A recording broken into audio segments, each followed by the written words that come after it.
Ngatho nĩ ũndũ wa gũcoka Kenya nĩ monekana kũrakario nĩ ndeto ici ciĩgiĩ mwanake Boniface Kariuki gũkorwo akĩhurũka, na makĩria marakario nĩ mĩario ĩkwarĩtio nĩ Charles Owino ũrĩa kĩroko kĩa ũmũthĩ akwĩyumĩrĩtie live TV-inĩ na kuga Boniface ahũrirwo rithathi thutha wa gũgĩkorwo akĩarĩria ũru abithaa ũyũ wa borithi.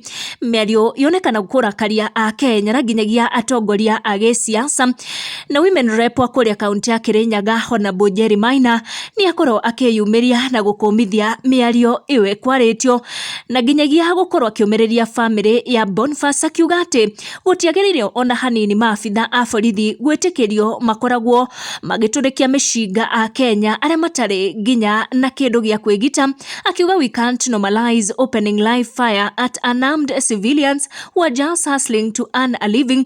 Famĩlĩ ya Boniface itongoretio nĩ baba wao hamwe na tata wake na cũcũ wake nĩ makorwo makĩrekereria pay bill magĩetha ũteithio wa Akenya, ũteithio wa mbeca, makiuga bill nĩ nene mũno ya thibitarĩ na koguo gũtirĩ mĩbango mambĩkĩte atĩ ya kũhurũkia Boniface tondũ thibitarĩ ndĩngĩtĩkĩria kũmane mwĩrĩ. Are you coming to justify on national television lies and propaganda that mtoto hata kama ametukana does he qualify to be shot? Honestly, hata mtoto wangu akinijibu vile siku anataka nijibu, nichukue bunduki nimuue. Can we sober up? Can we be careful with what we are saying in this country, because we are continuously eroding the trust we have had with government spokespersons and government representatives. And such a person coming on television live to talk about mtoto ati alimutukana, hiyo ni kututukana sisi kama Wakenya, kutukana hawa wazazi na kutukana hata vijana ambao tayari wamekasirika.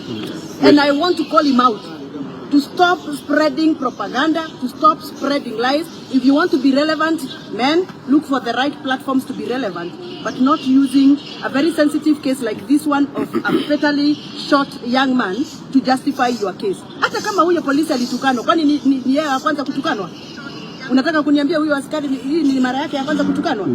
Sasa tukubalie askari yoyote akitukanwa kwa street anachukua bunduki anatuua? Hapana, hiyo haiwezekani.